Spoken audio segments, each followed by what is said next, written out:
আমরা শুরু করছিলাম কোন চ্যাপ্টার?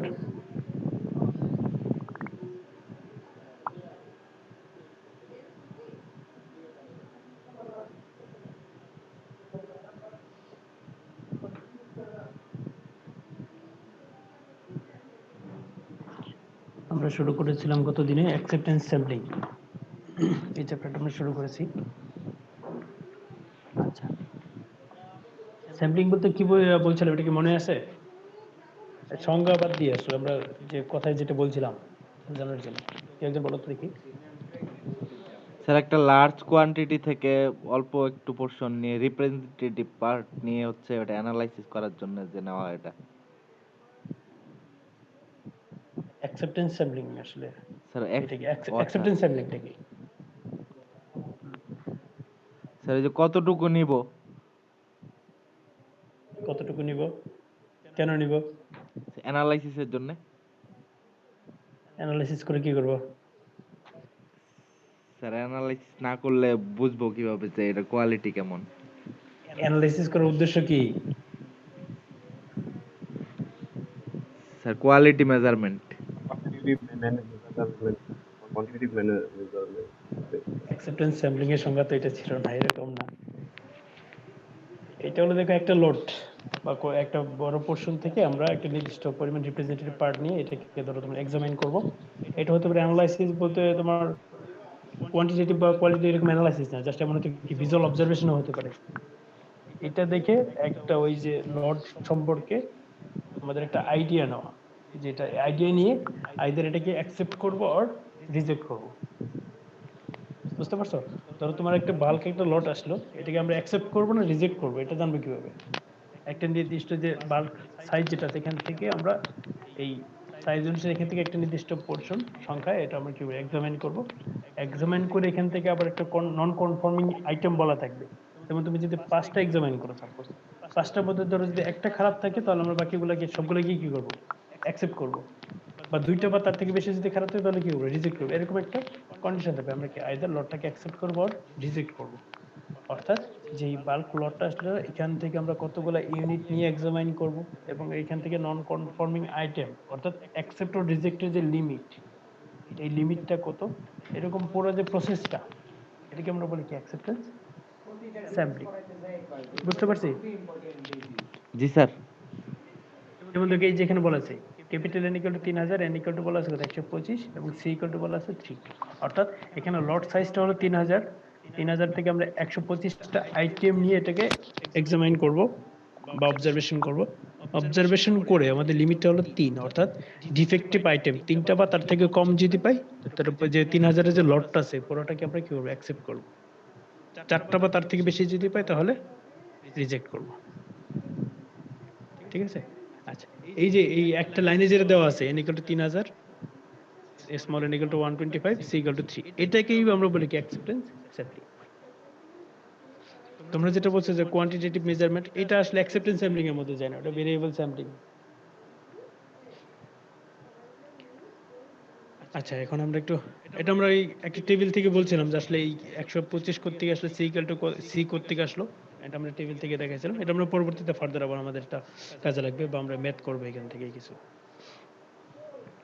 আমরা কিছুটা থিওরি আছে, এটার থিওরিগুলো একটু দেখি। যে স্যাম্পলিং করতে গেলে বা স্যাম্পলিং বা ইন্সপেকশন যেটা বলি আমরা, ইন্সপেকশন করতে গেলে কতগুলো টার্ম এখানে চলে আসে। টার্মগুলো সম্পর্কে আমাদের একটু জানতে হবে। আচ্ছা, তোমাদেরকে আমি বইয়ের নাম বলেছিলাম।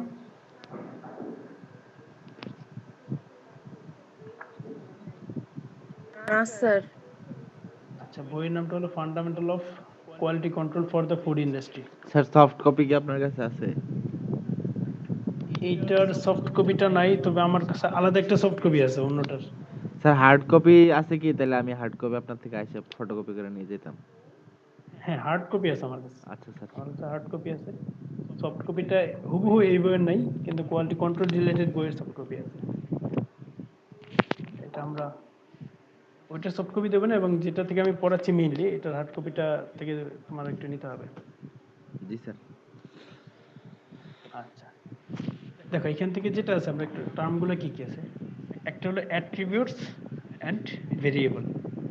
অ্যাট্রিবিউটস অ্যান্ড ভেরিয়েবল এটাকে আমরা বলছিলাম আগে কখনো? জি স্যার আগে, জি স্যার আগে তো বোধহয় ইয়ে করছিলাম। জি স্যার, এটা বলা হয়েছে।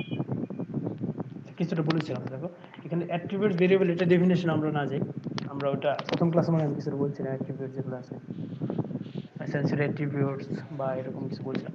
আচ্ছা, এখানে ইন্সপেকশন বা যে স্যাম্পলিং যেটা ইন্সপেকশন আবার দুই ভাবে বলা যায়। একটা হলো কি ইন্সপেকশন বাই অ্যাট্রিবিউটস, আর একটা হলো ইন্সপেকশন বাই ভেরিয়েবল।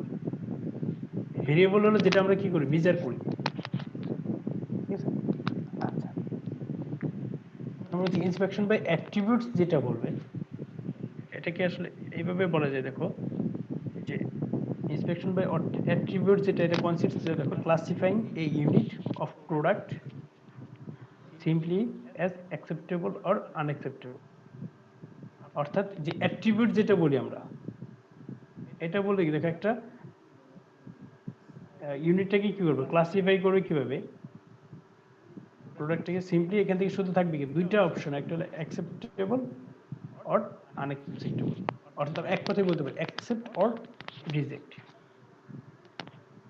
একটা ইউনিটটাকে আমরা এমন ভাবে যদি ক্লাসিফাই করি যেখান থেকে এটার ফাইনাল ডিসিশন আমরা আসবে কি অ্যাকসেপ্ট অর রিজেক্ট।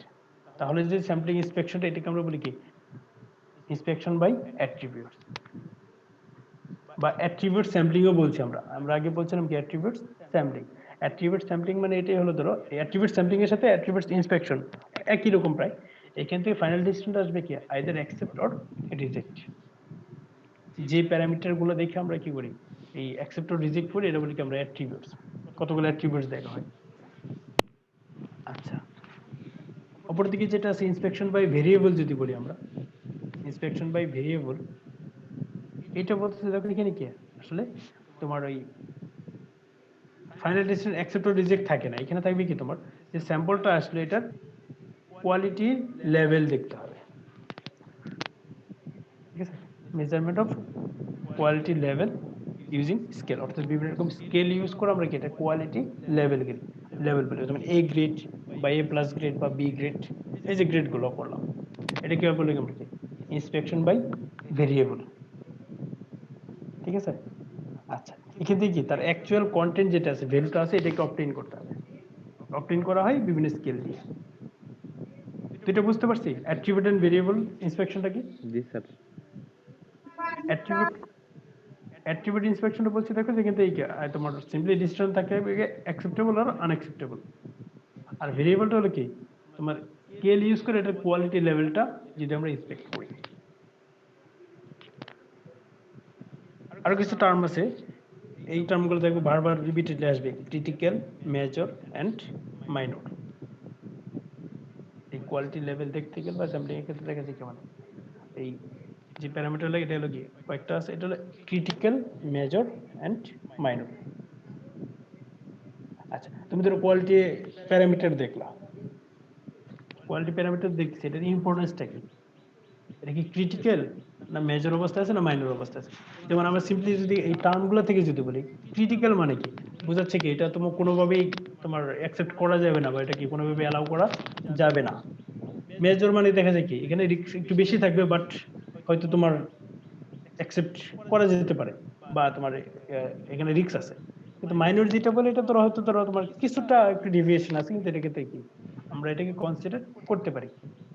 মানে সিম্পলি যদি টার্মগুলো থেকে বুঝি আমরা ক্রিটিক্যাল বলতে আসলে কি বোঝায়, আমরা বলি ক্রিটিক্যাল অবস্থায় আছে মানে এমন একটা অবস্থা এখান থেকে বড় একটা লস হয়ে যাবে বা তোমার একটু এই অ্যাক্সিডেন্টাল কিছু হতে পারে এরকম। আর মেজর অবস্থায় আছে দিকে চলে যেতে পারে ক্রিটিক্যালে যাওয়ার আগ মুহূর্তে। আর মাইনর বলতে গেলে শুরুতেই অল্প একটু মানে ধরো অতটা হয়তো এটাকে কনসিডার করা দরকার নাই বা এরকম। এই কোয়ালিটি প্যারামিটারের ক্ষেত্রে কোয়ালিটি ক্যারেক্টারিস্টিক্স গুলোর ক্ষেত্রে বলছি দেখো এই ক্রিটিক্যাল, মেজর, মাইনর এটা ইন্ডিকেট করে importance of the quality parameters to be inspected. আমাদের কোয়ালিটি প্যারামিটারটা ইন্সপেকশন করবে এটার ইম্পর্টেন্সটা কি এটা ইন্ডিকেট করে গিয়ে তিনটা টার্ম। আচ্ছা, ফার্স্টলি যেটা আছে এটা হলো ক্রিটিক্যাল। ক্রিটিক্যাল মানে এখানে ইন্ডিকেট করতে দেখো এটা এমনভাবে ডিফাইন করা যায় যে which may constitute a health hazard to the consumer, or আমরা সহজে বলতে পারি কি which may impart health hazard, যেটা কি মানে স্বাস্থ্যের জন্য কি ঝুঁকিপূর্ণ, হেলথ হ্যাজার্ড হতে পারে। বুঝতে পারছো? জি ক্রিটিক্যাল মানে কি যেটা তোমার হেলথ হ্যাজার্ড হবে, তুমি জানো কি এটা যদি তুমি কনজিউম করো, কনজিউমার যদি কনজিউম করে তাহলে তাকে থেকে তার হেলথ হ্যাজার্ড হবে। এই ধরনের রিস্ক গুলোকে আমরা কি বলি, এই প্যারামিটার গুলোকে বলি আমরা ক্রিটিক্যাল প্যারামিটার। একটু উদাহরণ দিলে বুঝতে পারো, যেমন কোন একটা ফুড প্রোডাক্টের ক্ষেত্রে সাপোজ যদি টক্সিক সাবস্টেন্স থাকে, টক্সিক কোনো সাবস্টেন্স থাকে তাহলে এটাকে আমরা বলি কি ক্রিটিক্যাল। যেমন অ্যাসিড, সাপোজ অ্যাসিড যে আমরা ল্যাবরেটরিতে অ্যাসিডটা ইউজ করি, অ্যাসিড যেটা ইউজ করি এটা কি ক্রিটিক্যাল, কারণ অ্যাসিডটা যখন তোমার মানে গায়ে যদি পড়ে তাহলে হেলথ হ্যাজার্ড হয়ে যাবে। অথবা তোমার ফুড কনজিউমের ক্ষেত্রে যদি তোমার ফুডের ক্ষেত্রে গ্লাস পার্টিকেল থাকে, অনেক সময় দেখা যাচ্ছে কি ভাঙা গ্লাসের অংশ থাকতে পারে।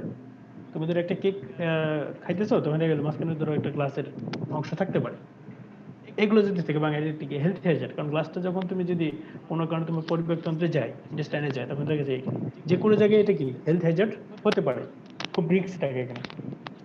এটা বলে আমরা ক্রিটিক্যাল। আর সেকেন্ড যেটা হচ্ছে মেজর, মেজরটাকে এইভাবে ডিপেন্ড করে যে দেখো বলছি কি not directly injurious to health, অর্থাৎ সরাসরি কি করবে এটা হেলথের জন্য ইনজুরিয়াস না, but may cause the product to be unsuitable for human consumption.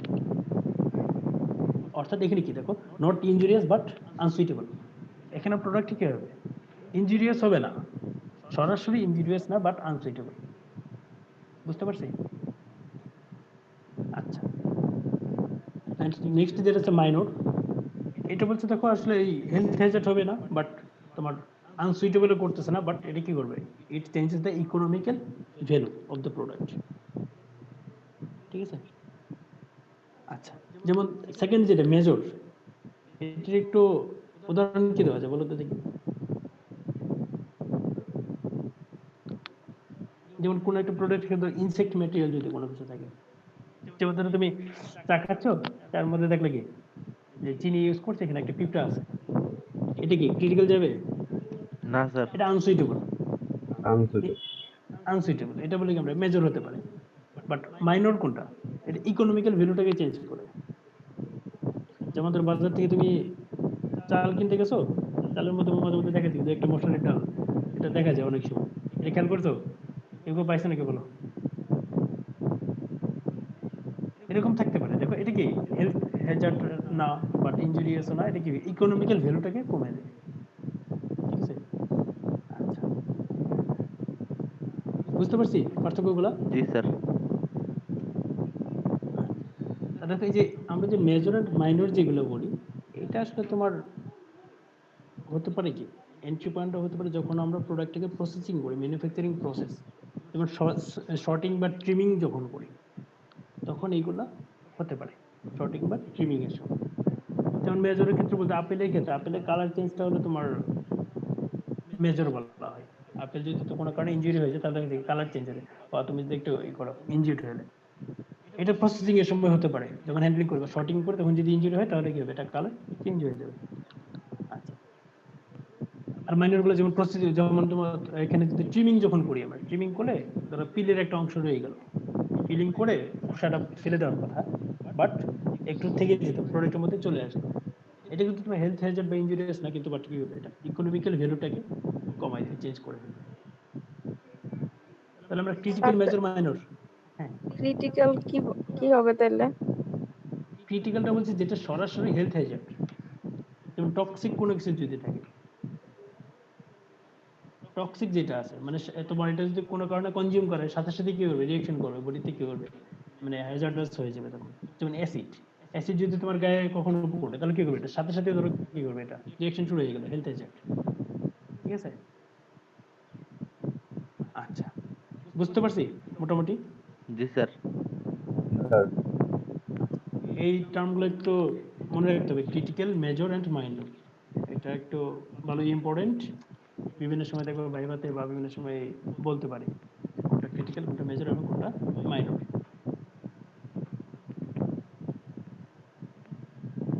Next আরো কয়েকটা টার্ম আছে যে আমরা ইন্সপেকশন যেটা করি, আমরা প্রোডাক্ট যে ইন্সপেকশন করব বা স্যাম্পলিং যেটা করি, স্যাম্পলিং করে ইন্সপেকশন যেটা করি, এইখানে এটা তিনটা টার্ম এখানে ইন্সপেকশনের সাথে রিলেটেড। একটা নরমাল ইন্সপেকশন, আর একটা হলো টাইটেন্ড ইন্সপেকশন, আর একটা হলো রিডিউসড ইন্সপেকশন। ঠিক আছে, নরমাল, টাইটেন্ড অ্যান্ড রিডিউসড। আচ্ছা, এটা এই টার্মগুলো আসলে ইন্ডিকেট করে দেখো তোমার এই যে কনজিউমার যে প্রোডাক্টটা যখন তোমার বাজার থেকে তোমার নিয়ে আসলো, কনজিউমার একটা প্রোডাক্ট ধরো যখন ক্রয় করে নিয়ে আসতে চাবে, মানে ক্রয় করার ইচ্ছা পোষণ করলাম, এখন যখন প্রোডাক্টটা আমি ক্রয় করার ইচ্ছা পোষণ করছি, ক্রয় করতে চাচ্ছি, তখনই কি আমাকেও কিন্তু কিছুটা রিস্ক নিতে হবে, আমাকেও কিন্তু কিছুটা রিস্ক নিতে হবে। যেমন ধর আমি বাজার থেকে 100টা ডিম কিনে নিয়ে আসলাম, এখানে 100 ডিমের মধ্যে দেখা যায় আমাকে হয়তো কি এমন একটা রিস্ক থাকবে যে এখানে কি একটা বা দুইটা ডিম নষ্ট হতে পারে, ঠিক আছে, বা একটা দুইটা ডিম ক্র্যাক হতে পারে, ভেঙে যেতে পারে। এখানে কি যে কনজিউমার যে বায়ার যে আছে, বায়ারও কি করতে হবে, একটা রিস্ক নিতে হবে, ডিগ্রি অফ রিস্ক যেটা বায়ার নেয়, এটাকেই আমরা কি বলি আসলে এই তিনটা টার্ম দিয়ে বলতে নরমাল, টাইটেন্ড অ্যান্ড রিডিউসড। আচ্ছা, বুঝিয়ে দেখো, degree of risk to be assumed in inspection. Inspection সময় কি যে ডিগ্রি অফ রিস্কটাকে অ্যাজিউম করে নেওয়া হয়। আমি কি নরমাল ইন্সপেকশন করব, না টাইটেন করব, না রিডিউস করব? আর নরমাল যেটা বলি এটা কি অ্যাজ ইউজুয়াল বা অ্যাভারেজ, মানে অ্যাজ ইউজুয়ালি যেটা হয়, মানে যেটুকু থাকবে। আচ্ছা, আর যদি আমরা টাইটেন্ড করতে চাই, মানে ইন্সপেকশনটা কি খুব টাইটেন্ড ইন্সপেকশন করব, তার মানে ধরো কি এখানে দেখা যায় কি তোমার যে এররটাকে আমার তখন কি করতে হবে, কমাইতে হবে। ঠিক আছে, এটার উদ্দেশ্য হলো মিনিমাইজ রিস্ক। টাইটেন করা মানে কি এখানে রিস্কটাকে, আমি যে রিস্কটা নিচ্ছি, রিস্কটাকে কি করবো, কমাবো। আমি বারবার ধরো কি করবো, এটাকে এক্সামিন বা প্রত্যেকটা ইন্ডিভিজুয়াল আইটেমটাকেই আমরা কি করবো, এক্সামাইন করে তখন নিয়ে আসি যদি। ঠিক আছে, এটা হলো তোমার টাইটেন্ড। আচ্ছা, এটা বলছে তোকে কি করে, by reducing error and increasing cost. আর তারপরে লাস্টে যেটা হচ্ছে রিডিউসড। রিডিউসড মানে হলো ধরো তোমার ওই take greater risk by taking smaller sample. যেমন ধরো তুমি 100টা যখন এক বাজার থেকে নিয়ে আসতেছো, তুমি একটা বা দুইটা র্যান্ডমলি দেখে তুমি কি করলা, পুরোটাই নিয়ে আসলে। এখানে কি স্মলার স্যাম্পলটাকে অবজার্ভ করে আমরা এটা নিয়ে আসলাম। এখানে কি একটা চান্স থাকে কি গ্রেটার রিস্ক, এখানে রিস্ক বেশি নিতে হবে। বুঝতে পারছি? আচ্ছা, যেটা নরমাল বলছে আমরা অ্যাজ ইউজুয়াল অ্যাভারেজ, ধরো তোমার 100টা থেকে 5টা র্যান্ডমলি তুমি দেখে বা 10টা দেখে যেটা আছে অ্যাজ ইউজুয়াল, এটা দেখে আমরা এক্সামিন করে নিয়ে আসলাম, এটা হলো নরমাল। টাইটেন যখন বলবো তখন কি যে 10টা অ্যাজ ইউজুয়াল নরমাল যেটা ছিল আমি আরো বেশি পরিমাণ ইন্সপেকশন করব, মানে রিস্কটাকে আমি কমাইতে যাচ্ছি। এমন হতে পারে কি ধরো আমি 20টা বা 25টা, এমন হতে পারে কি আরো বেশি আমি এক্সামিন করে দেখলাম যে প্রত্যেকটা ঠিক আছে কিনা। ঠিক আছে, আচ্ছা, এটা কি এই এররটাকে আমরা তখন কমাচ্ছি বা রিস্কটাকে কমাচ্ছি। এটা করতে গেলে ইনক্রিজিং কস্টটা বেড়ে যাবে, এক্সামিন করার কস্ট আছে, বা তোমার এই এটা তো আমি জাস্ট মানে আমি যেটা বলবো অবজারভেশন, কিছু হতে পারে কি তোমার যদি এখানে কিছু ইকুইপমেন্ট ইউজ করতে হয়, ইকুইপমেন্টের কস্ট আছে, বা টাইম যাবে, এখানে লেবার কস্ট আছে।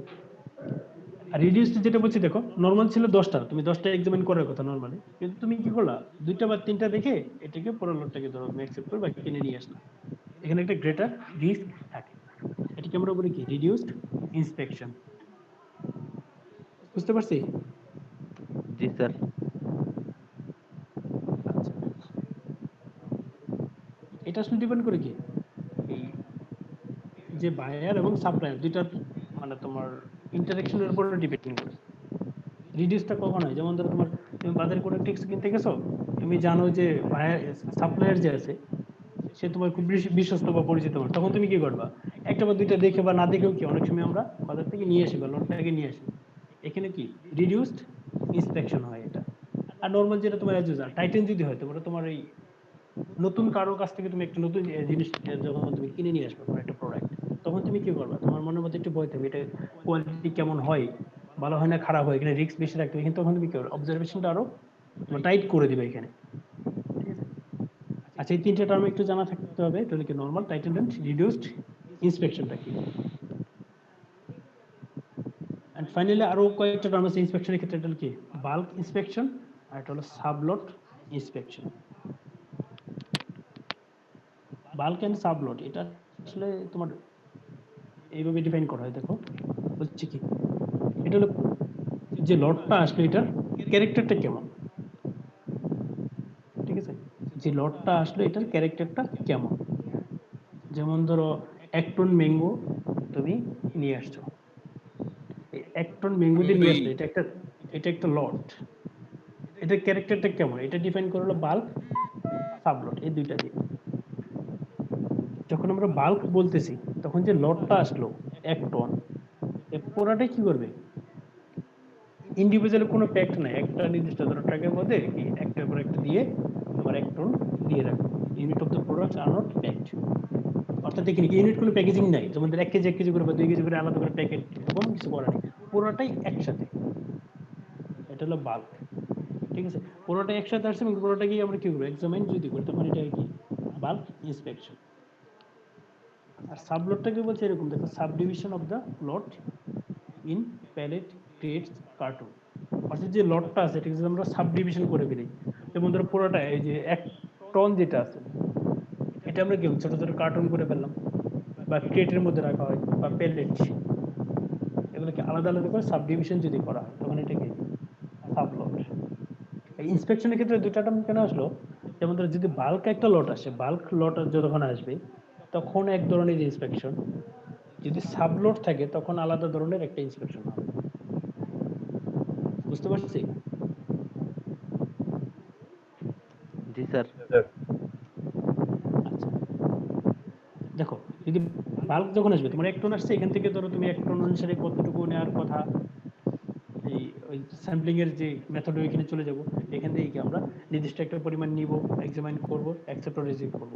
কিন্তু সাবলট যখন আসবে তখন তোমাকে চিন্তা করতে হবে কি টোটাল প্রোডাক্টের পরিমাণ আছে 1 টন, বাট 1 টন প্রোডাক্ট থেকে আমরা কার্টুন আছে ধরো 100টা, সাপোজ 100টা কার্টুনের মধ্যে আছে হলো 1 টন, তখন তুমি কি করবা, 100টা কার্টুন প্রত্যেকটা কার্টুন তার দেখা সম্ভব না, তোমাকে এখানে কি কার্টুন গুলাকে আগে একবার স্যাম্পলিং করে এটাকে ইন্সপেকশন করতে হবে, কার্টুন থেকে একবার স্যাম্পলিং করতে হবে, আবার প্রত্যেকটা কার্টুন থেকে কি পুরোটাই আবার এক্সামিন করব না, এখান থেকে কি করবো আবার এটা থেকেও আবার এই নির্দিষ্ট পরিমাণ স্যাম্পলিং নিব। আপনি এখানে দেখা যায় কি এই ইন্সপেকশনের মেথড গুলো কি চেঞ্জ হয়েছে, বাল্কের জন্য একরকম, সাবলটের জন্য আলাদা। আচ্ছা এটা আমরা একটু সামনে যখন ম্যাথ করব তখন আরো ক্লিয়ার হবে। অ্যাডভান্টেজটা কি, অ্যাকসেপ্টেন্স স্যাম্পলিং যেটা বলি আমরা, এটা অ্যাডভান্টেজটা কি থাকে দেখো, বলছে এটা হবে কি ইকোনমি, অর্থাৎ তুমি এই নির্দিষ্ট সংখ্যক স্যাম্পল ইন্সপেকশন করেই তুমি বলতে পারতেছো কি এটা এই তুমি অ্যাকসেপ্ট অর রিজেক্ট করতে পারতেছো, এটা কি ইকোনমি, তোমার ইকোনমি হবে এটা। তারপর বলছে কি লেস হ্যান্ডলিং ড্যামেজ, অর্থাৎ এখানে দেখো যে আমার 1 টন আসলে এখান থেকে ধরো আমি নির্দিষ্ট একটা খুব কম পরিমাণ নিয়ে কি করলাম ইন্সপেকশন করলাম, এখানে কি ড্যামেজটা কম হবে, হ্যান্ডলিং ড্যামেজটা কম হবে। তারপর বলছি কি ফিওর ইন্সপেক্টর, যেটা আমার পুরোটা দেখে দরকার নাই, এখানে কি ইন্সপেক্টর যেটা অবজারভেশন করার জন্য যে ম্যান পাওয়ার ইন্সপেক্টর এটা কি কম লাগবে। আর বলছি কি upgrading of the inspection job, inspection job বলছে কি দেখো যে আমরা যদি এখান থেকে যে বিভিন্ন মেথড বললাম, এই টাইটেন্ট নরমাল ইউজড, এই এটার উপর ডিপেন্ড আমরা আপগ্রেড করতে পারি, যেমন নরমাল যদি থাকে কিন্তু যদি আমরা টাইটেন করে দিই এটা কি আপগ্রেড হয়ে গেল, মানে বেটার কোয়ালিটি আসবে।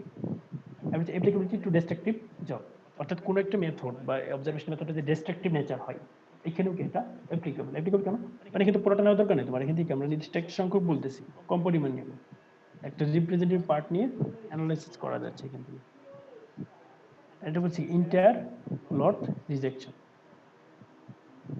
অর্থাৎ দেখি এখানে কি আমি নির্দিষ্ট সংখ্যক অবজার্ভ করে এখান থেকে কি এই পুরো লটটাকে রিজেক্ট করে দিয়েছে, তার মানে এখানে রিস্কটা তোমার বিজনেসের রিস্কটা কমতেছে। বিজনেসের রিস্ক কিভাবে কমতেছে, যেমন ধরো তুমি যে ফার্মারের কাছ থেকে বা যে সাপ্লায়ার কাছ থেকে এটা প্রোডাক্ট নিয়ে আসবা, তখন তোমার তো একটা কন্ডিশন বলা থাকবে যে আমি এই ইন্সপেকশন লেভেল তুমি বলে দিবা বা আমার এতগুলা এরকম কি 100-র মধ্যে এতটা ঠিকঠাক যদি থাকে, 100-র মধ্যে 5টা সর্বোচ্চ যদি নষ্ট থাকে তাহলে আমি অ্যাকসেপ্ট করবো, এরকম তোমার একটা কন্ডিশন বলা আছে। ঠিক আছে, এখন বাই চান্স হোক কোনো কারণে দেখা গেল কি এই 5টা বেশি হয়ে গেল, তুমি যে 100টা নিছো এটার মধ্যে কি 5টার বেশি হয়ে গেল, তখন তুমি কি করতেছো, এই পুরো লটটাকে কিন্তু রিজেক্ট করে দিচ্ছ। তার মানে কি তোমার এখানে খারাপ আসার সম্ভাবনাটা মানে প্রোডাক্ট খারাপ হওয়ার সম্ভাবনাটা তুমি এটাকে অ্যাকসেপ্ট করতেছো না। এই জন্য বলছি এন্টার লটটা রিজেকশন করলে তো বিজনেসের ক্ষেত্রে কি লসটা তখন কমে যায়। এটা দুই দিক থেকে চিন্তা করতে হবে। এটা হলো তোমার যে যখন যে বায়ার যে আছে তার জন্য বিজনেস ঠিক আছে, আর যে সাপ্লায়ার তার জন্য যদি চিন্তা করি তার জন্য কি এটা একটা লস হয়ে যাবে আবার। এই জন্য আবার বিভিন্ন রকম আছে, লেভেল 1, লেভেল 2, লেভেল 3 এরকম ইন্সপেকশন আছে। আবার দেখবা তোমার হলো এই সিঙ্গেল, ডাবল, মাল্টিপল এক এক রকম আছে। আমরা স্টেপ বাই স্টেপ ওইটার সামনের দিকে যাব। এটা খুবই সহজ জিনিস ছিল। তারপরটা আমরা যে অ্যাকসেপ্টেন্স স্যাম্পলিং বললাম, এটাকে ইনফ্লুয়েন্সিং কতগুলো ফ্যাক্ট করেছে। যে স্যাম্পলিং প্রসিডিউরটা যে আমরা সিলেক্ট করব অ্যাকসেপ্টেন্স স্যাম্পলিং, এটার জন্য কতগুলো ফ্যাক্টর কাজ করে। ফ্যাক্টরগুলোর মধ্যে প্রথমে আছে দেখো পারপাস অফ ইন্সপেকশন। আমি যে ইন্সপেকশনটা করছি এটা আসলে আমার পারপাসটা কি, আইদার তোমার লোডটাকে আমরা অ্যাকসেপ্ট করব না রিজেক্ট করব এটা, অথবা কি হতে পারে তার আমরা বিভিন্ন ধরো কোয়ালিটি প্যারামিটার যদি জানতে চাই বা কোয়ালিটি যদি জানতে চাই কি ইউজ করে, এটার উপর পারপাস আসলে কি। যদি আমার পারপাসটা হয় কি অ্যাকসেপ্ট অর রিজেক্ট, তাহলে আমি কি করব অ্যাকসেপ্টেন্স স্যাম্পলিং। আর যদি অন্য কোনো পারপাস থাকে তাহলে কি আদার্স যে স্যাম্পলিং ইন্সপেকশন মেথডগুলো আছে এগুলো ইউজ করতে হবে। সেকেন্ডলি আছে যেটা nature of the materials to be tested. এই ম্যাটেরিয়ালটাকে আমরা টেস্ট করবো, এটা নেচারটা কেমন, এটা কি লট অর সাবলট বা কি নেচারটা কেমন, অথবা কি তোমার যদি লিকুইড প্রোডাক্ট হয় তাহলে একরকম হবে, বা যদি তোমার হোমোজেনিসিটি কেমন বা সাইজটা কেমন, এগুলোর উপরে কি ডিপেন্ড করে। অ্যান্ড থার্ড যেটা হচ্ছে nature of the testing method, যে মেথড ইউজ করে আমি টেস্ট করতেছি এইটা নেচারের উপরে ডিপেন্ড করবে। এটা কি ডিস্ট্রাকটিভ নেচার নাকি ডিস্ট্রাকটিভ না, এটার উপর ডিপেন্ড করবে। ডিস্ট্রাকটিভ মানে বুঝো তো নাকি?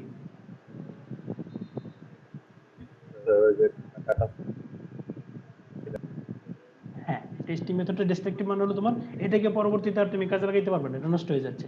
তুমি যেটাকে নিয়ে অ্যানালাইসিস করলাম আমি এক্সামিন করতেছো, তার মানে কি এটা পরবর্তীতে আর কাজে লাগবে না, এটাকে তোমার কি করতে হবে ডিসকার্ড করতে হবে, ডিসকার্ড করে দিতে ফেলে দিতে হবে। বুঝতে পারছি? আচ্ছা, যেমন ধরো আমরা কোনো একটা প্রোডাক্ট যে মশলা করে দেখতে চাই, তাহলে আমরা কি প্রোডাক্টটাকে কেটে পিলিং করে কেটে তারপরে ওভেনে দিব, শুকাই ফেল, তারপরে কিন্তু এটা আর তখন কি কনজিউম করা যাচ্ছে না, তার মানে এটা কি ডিস্ট্রাকটিভ নেচার। আচ্ছা, তাহলে এখানে কি যে টেস্টিং মেথড যেটা আছে এটা নেচারটা কেমন, এটার উপরও কি এই অ্যাকসেপ্টিভ স্যাম্পলিংটা ডিপেন্ড করতেছে। ফাইনালি যেটা আছে nature of the lot be sample, অর্থাৎ যে লটটা আসলে এটা নেচারের উপরেও কি ডিপেন্ড করে। যেমন লট যদি হয় বাল্ক হলে একরকম, সাব লট হলে আরেক রকম। ঠিক আছে, তাহলে চারটা আমরা ফ্যাক্টর বলছি। একটা হলো পারপাসটা কি, যে মেটেরিয়ালটা আসলে এটার নেচারটা কেমন, টেস্টিং মেথডের নেচারটা কেমন, অ্যান্ড ফাইনালি লটের নেচারটা কেমন, যে লটটা আসলে লটের নেচারটা কেমন। মনে থাকবে তো নাকি? জি স্যার। আচ্ছা,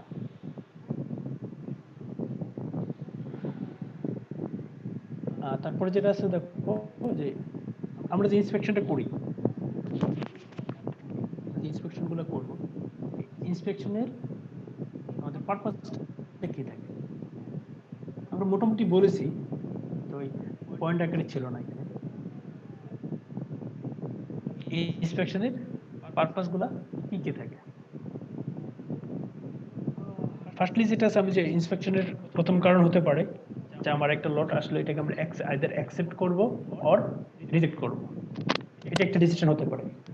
আমার টার্গেটে থাকবে এটাকে আমি অ্যাকসেপ্ট করবো না রিজেক্ট করবো, এই পারপাসটা নিয়েই আমরা কি করবো ইন্সপেকশনটা করতে পারি। ঠিক আছে, আচ্ছা, এখানে কি করতে হয়? Offer A lot for scale, এখানে একটা স্কেল দেওয়া হয়। ঠিক, একটা লটের কি একটা স্কেল অফার করা হয়। এই স্কেলের উপর ডিপেন্ড করে কি যে প্রসেসর আছে সে ডিসাইড করবে whether he will buy the product or not.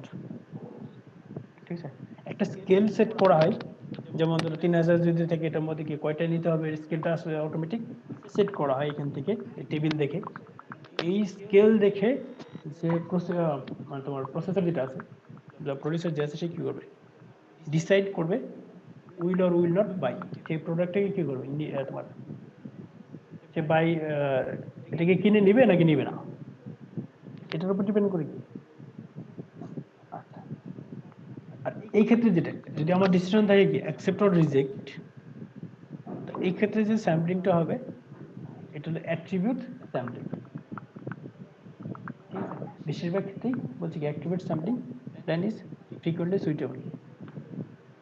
যদি তোমার ডিসিশন নিতে হয় অ্যাকসেপ্ট অর রিজেক্ট, তাহলে সাধারণত এই ক্ষেত্রে বেশিরভাগ ক্ষেত্রে সাধারণত হয় কি এই অ্যাট্রিবিউট স্যাম্পলিংটাকেই অ্যাপ্লিকেবল হয়।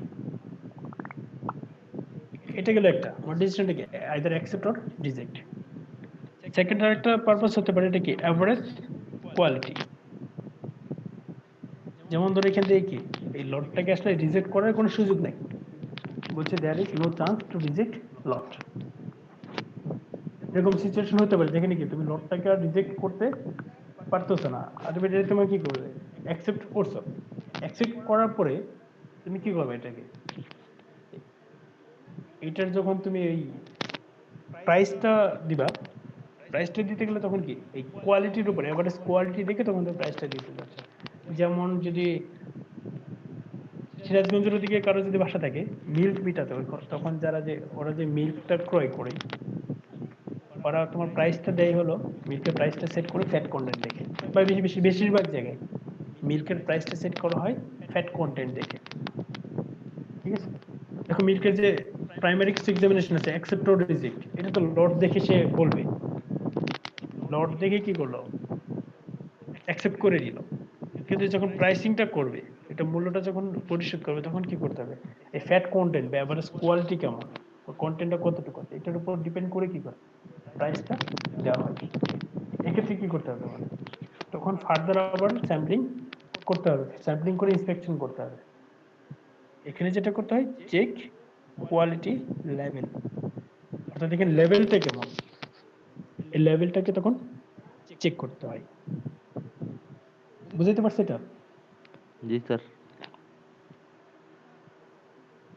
আচ্ছা, অর্থাৎ এটার পারপাসটা হলো দেখো establishing payment on the basis of a predetermined sliding scale, অর্থাৎ একটা প্রিডিটারমাইন্ড স্কেল আছে এটার উপর ডিপেন্ড করে কি করবো পেমেন্টটা করব। পেমেন্ট করতে গেলে আমাদের কি তখন এই কোয়ালিটি লেভেলটা জানতে হবে। যেমন ফেড করলে যদি 4.5 হয় তাহলে আরেক রকম, 4 হলে একরকম, 3.5 হলে, অর্থাৎ ফেড পার্সেন্টেজের উপর ডিপেন্ড করেই প্রাইসটা থাকে। এরকম বিভিন্ন প্রোডাক্টের ক্ষেত্রে হতে পারে। আচ্ছা, আর এই ক্ষেত্রে যদি আমরা যে অ্যাকচুয়াল মেজারমেন্টটা অবশ্যই জানতে হবে। ঠিক আছে, অ্যাকচুয়াল মেজারমেন্টটাই জানতে হবে। আর এই অ্যাকচুয়াল মেজারমেন্ট জানার জন্য আমরা এখানে যে মেথডটা অ্যাপ্লিকেবল হয় এটা বলে আমরা কি ভেরিয়েবল স্যাম্পলিং। এখানে আমরা অ্যাপ্লিকেবল এটা হলো ভেরিয়েবল স্যাম্পলিং করে আমরা এভারেজ কোয়ালিটিটা জানতে পারি। আচ্ছা, আর থার্ড যে পারপাসটা আছে ইন্সপেকশনের এটা হলো ডিটারমাইন ইউনিফর্মিটি। Determine uniformity.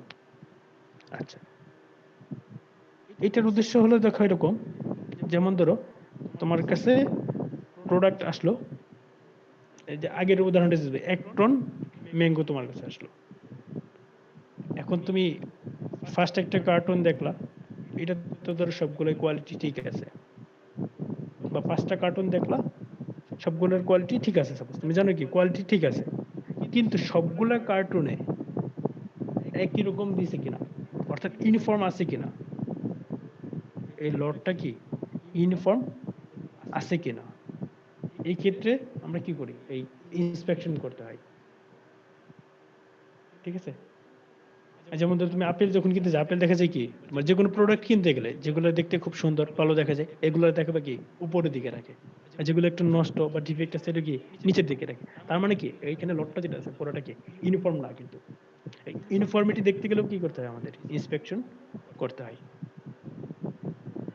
ঠিক আছে, আচ্ছা এখানে বলছে দেখো এই ইউনিফর্মিটি দেখতে এখানে কোন ক্ষেত্রে হয়, যেখানে discrete unit packs rather blend, অর্থাৎ যেখানে ব্লেন্ডিং করে না। ব্লেন্ডিং মানে হচ্ছে পুরোটা একসাথে লটে না থেকে যদি ইউনিট প্যাক থাকে, আলাদা আলাদা প্যাকেটের মধ্যে থাকে, আর সবগুলো প্যাকেট একই রকম আসছে কিনা, এই ক্ষেত্রেই আমরা কি করি এই ইন্সপেকশন যেটা করি এটা হলো কি ইউনিফর্মিটি।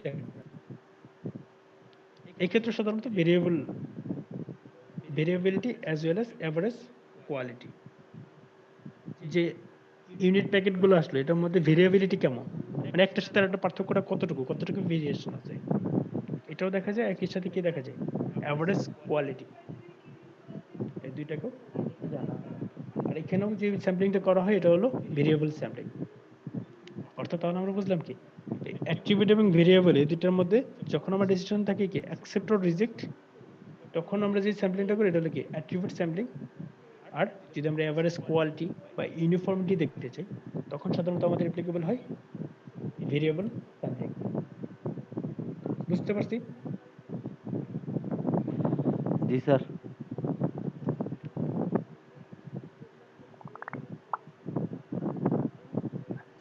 নেক্সট আরেকটা কি আছে যেটা লটটা আসলো, লটটা যখন আমরা নিয়ে আসি আর কি তোমার ইন্সপেকশনের জন্য, এটা নেচার, এটাও আমাদের জানতে হয়। নেচার অফ দ্য ম্যাটেরিয়াল, যে ম্যাটেরিয়ালটা আসবে এটা নেচারটা কেমন এটাও আমাদের জানতে হয়।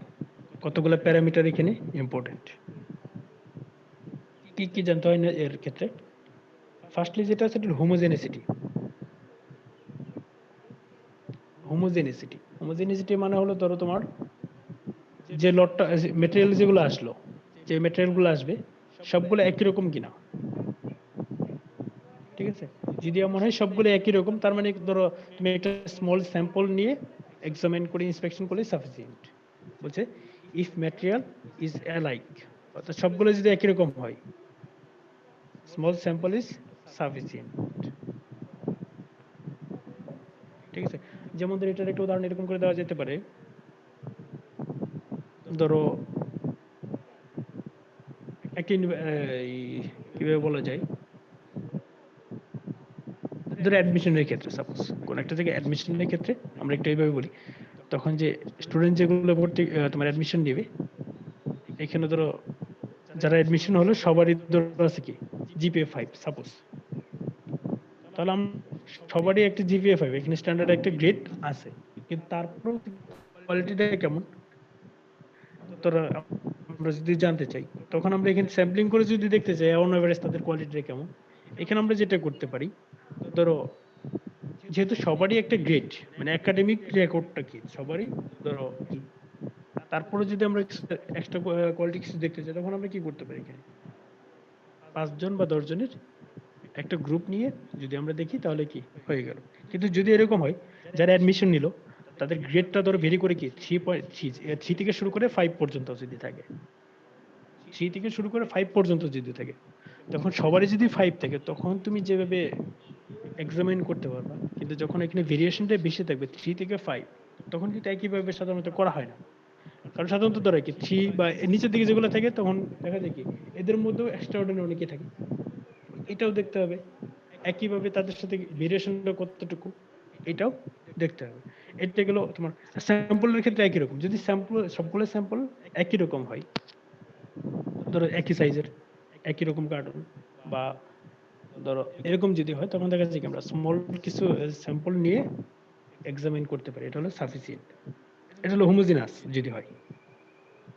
আর যদি এমন হয় কি if variability increased size will also increased, অর্থাৎ যখন ভেরিয়েবিলিটি থাকবে ভেরিয়েশনটা থাকবে তখনই দেখা যায় কারো বেশি পরিমাণ স্যাম্পল নিয়ে এক্সামিন করতে হবে, এখানে কি স্যাম্পল সাইজটা তখন বেড়ে যাবে। বুঝতে পারছি?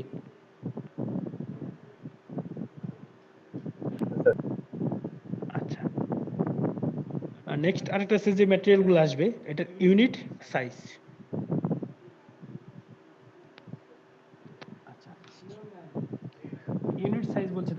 ইউনিট সাইজ এটা ডিপেন্ড করবে দেখো তোমার যদি কোনো একটা প্রোডাক্ট লিকুইড আর সেমি লিকুইড হয় এবং প্রোডাক্টের মধ্যে ধরো স্মল পার্টিকেল সাইজ থাকে তখন আমরা একটা এই ডিসক্রিট স্যাম্পলিং ইউনিট এটাকে এস্টাবলিশ করি। যেমন ধরো তোমার লিকুইড প্রোডাক্ট যদি থাকে জুস হতে পারে বা মিল্ক হতে পারে এগুলো যখন আসলো তখন আমাদের ইউনিট সাইজটা ডিফাইন করতে এরকম কোনো একটা কন্টেনার সাপোজ একটা কন্টেনার দিয়ে আমরা কি বলি একটা ভলিউম অফ কন্টেনার সেট করা হয়। ভলিউম অফ কন্টেনারটা কেমন এটার উপর ডিপেন্ড করে সবগুলো কি একই ভলিউমের কন্টেনার কিনা এরকম দেখা যাচ্ছে কি একটা নির্দিষ্ট সাইজটা দেখতে হবে এখানে হচ্ছে ডিসক্রিট স্যাম্পল ইউনিট সাইজ। যদি ইউনিট সাইজটা লার্জ হয় তখন কি করতে হবে ইউনিট মে সার্ভ অ্যাজ স্যাম্পলিং ইউনিট।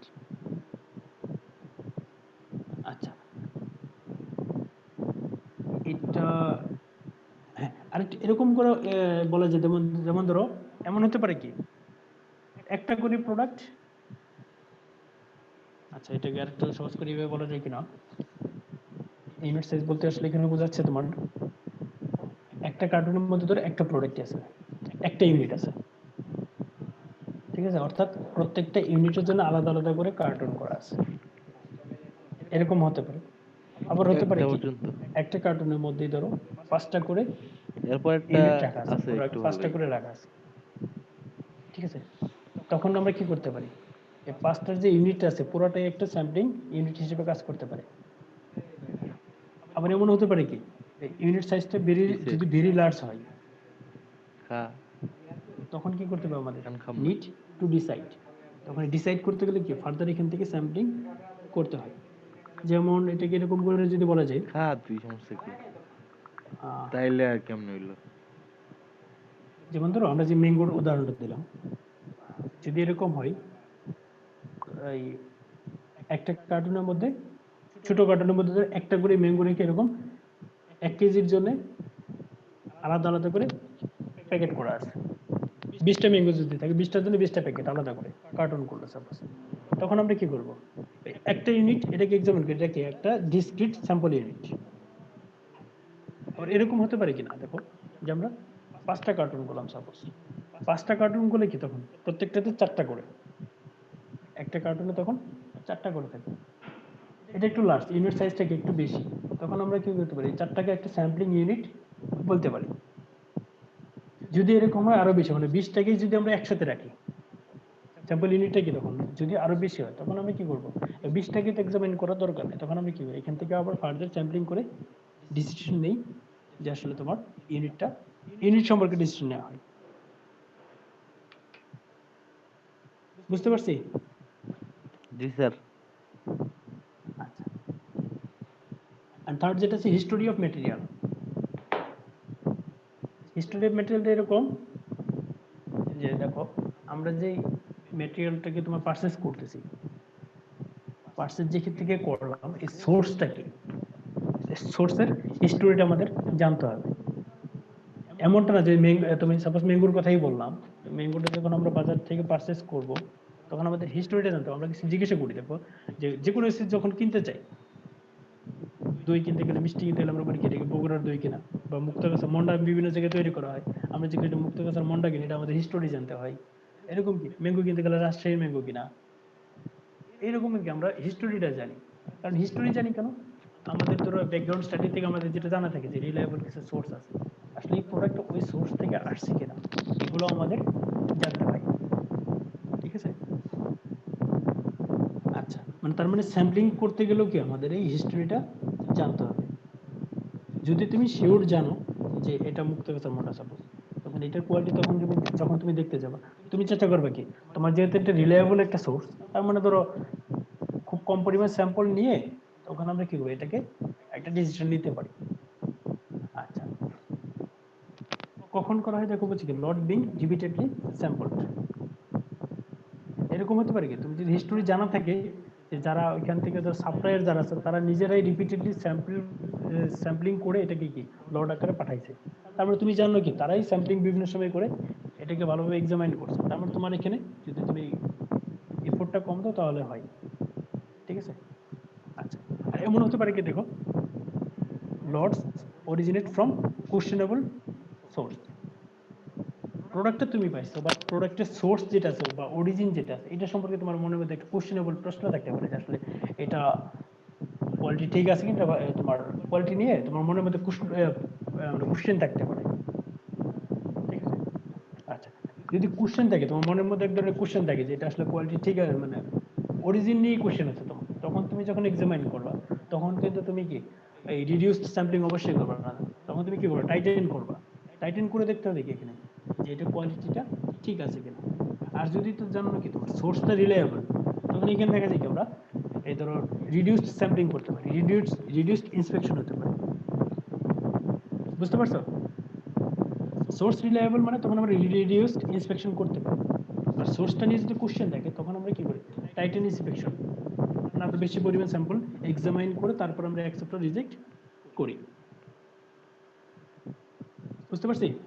জি স্যার। আর ফাইনালি যেটা আছে কস্ট অফ ম্যাটেরিয়াল, এটা দেখো যে ম্যাটেরিয়ালের কস্টের উপরেও কি এটা এই আমাদের ইন্সপেকশনগুলো ডিপেন্ড করে। যদি এমন হয় কি র মেটেরিয়ালের কস্ট, সরি ম্যাটেরিয়ালগুলোর কস্ট যদি বেশি হয় তখন দেখা যায় কি আমরা যে স্যাম্পলিং পারপাসে যে অ্যামাউন্টটা ইউজ করব এটার উপরে একটা রেস্ট্রিকশন থাকে। ঠিক আছে, যেমন ধরো তুমি যদি বাজার থেকে পটেটো নিয়ে আসলে, সাপোজ ইন্ডাস্ট্রিতে তুমি ইউজ করলে পটেটো নিয়ে আসলা, তখন এইটাকে তুমি যেভাবে যতটুকু পরিমাণ নিয়ে স্যাম্পলিং করবা, বাট যদি এইখান থেকে ধরো তোমার আরো এর থেকে দামি কোনো কিছু থাকে, যেমন ধরো আচ্ছা কি বলো যে এখানে